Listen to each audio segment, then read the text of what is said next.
kembalikan ke masalah kasus penjajahan dulu Indonesia. Waktu kita dijajah sama Belanda. Yang mana kita pilih? Melawan atau tinggalkan Indonesia? Coba jawab ini.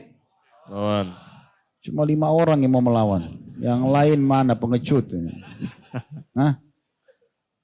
Lawan. Gimana caranya? Gak usah bicara negara, ikhwan dan akhwat sekalian. Dompet antum mau diambil orang, lawan. Gimana caranya? Gak boleh, pengecut itu hukumnya haram dalam Islam. Gak boleh. Kalau hak antum gak boleh. Sampai kata Nabi SAW, siapa yang terbunuh membela dirinya, kehormatannya, hartanya atau keluarganya, mati syahid. Seorang sahabat dalam riwayat sahih mengatakan, ya Rasulullah, kalau ada orang datang mau mengambil harta saya, kata Nabi SAW, qatilhu.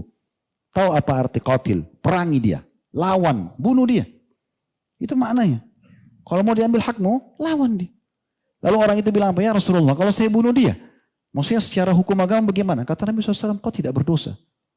Kalau saya dibunuh, kata Nabi SAW, kau mati syahid. Itu lingkupnya cuman harta. Antum punya dompet mau diambil, handphone mau diambil, antum bela diri. Ya, saya yakin juga peraturan pemerintah kita mungkin sama kali. Kalau kita dirampok orang, kemudian kita melawan, tidak sengaja kita membunuh dia. Karena kita diserang duluan, gitu kan? Ada bukti-bukti, ada saksi. Gak mungkin kita kena hukum. Wong kita diserang, kan gitu. Nah seperti itu. Apalagi kalau sudah negara. Kenapa harus ditinggalkan? Enak benar mereka menjajah terus mendapatkan apa yang mereka inginkan. Ya keliru. Di sini Islam datang justru harus membela. Gak boleh. Memang ada fatwa, ini bukan fatwa. Saran dari Syekh Albani, rahimahullah. Saya pernah menemukan sebuah tulisan beliau. Beliau menganjurkan masyarakat Palestina yang merasa tidak bisa, ya, terganggu, tersiksa, mereka bisa hijrah. Dan sebagian memang ada yang hijrah. Ada yang tinggal di Jordania, ada yang tinggal di Mesir. Karena mereka merasa tidak bisa di dalam Palestina. Mereka selalu merasa jengkel melihat penjajahan ini. Tapi yang mau tinggal di sana terus kita katakan mereka berdosa. Ya enggak lah. Justru mereka sekarang ini saya melihat sedang ribat. Semua warga Palestina sekarang mendapatkan pahala ribat. Ini perlu kita cemburu. Ya. Kata Nabi SAW, 3 mata yang tidak akan disentuh oleh api neraka. Dalam riwayat lain, tidak akan pernah lihat neraka selamanya. 3 mata. Mata yang pertama, nangis karena takut kepada Allah. Yang kedua, mata yang berjaga-jaga di jalan Allah. Nah ini orang sedang menghadapi peperangan. Gak bisa tidur malam, setiap saat bisa diserang oleh musuh. Ini namanya mata yang berjaga-jaga karena ya takut atau berjaga di perbatasan muslimin atau dalam peperangan. Yang ketiga, mata yang selamat dari hal-hal yang diharamkan.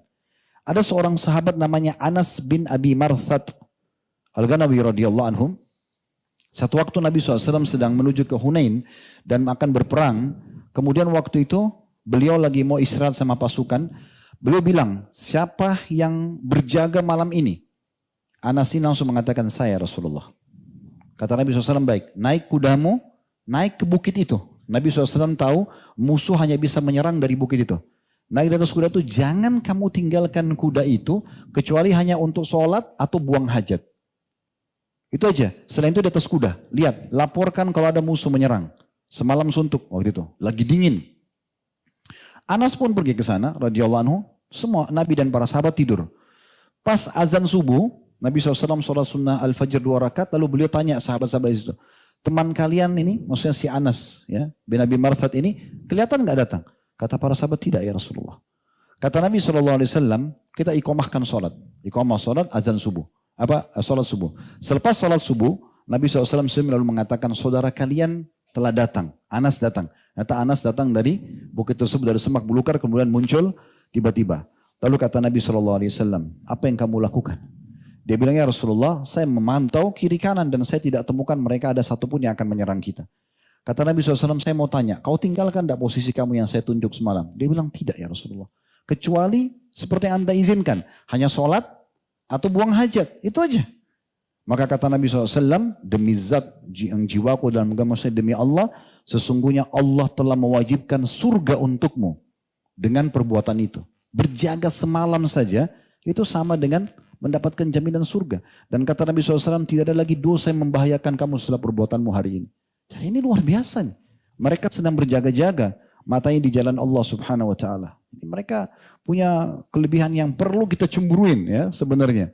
Jadi tidak usah peduli teman-teman sekalian dengan runtuhan yang jatuh, badan yang rusak. Itu cuma cerita manusia. Karena orang mati dalam Islam ini sering saya kasih contoh supaya antum tidak takut mati syahid. Ya. Orang itu mati cuma satu yang dirasain. Mau kepalanya hancur di tabrak kereta api, mau di atas pesawat meledak, mau jatuh ke lautan tenggelam dimakan oleh ikan, mau mati di atas ranjang, mau kena bom, mau ditebas lehernya, sama saja. Itu prosesnya beda-beda, tapi sama saja. Merasakan satu sakaratil maut. Sederhana. Orang beriman akan lihat malaikat, dia nggak ada lagi kepalanya hancur, badannya panas, itu nggak ada lagi. Yang dia lihat malaikat cabut ruhnya, kalau orang mukmin mudah, kalau orang kafir sulit. Clear, selesai. Jadi nggak usah terpengaruh dengan jasad. Kalau kita terpengaruh dengan takutnya jasad kita dihancurkan oleh musuh, maka kita tidak akan berperang.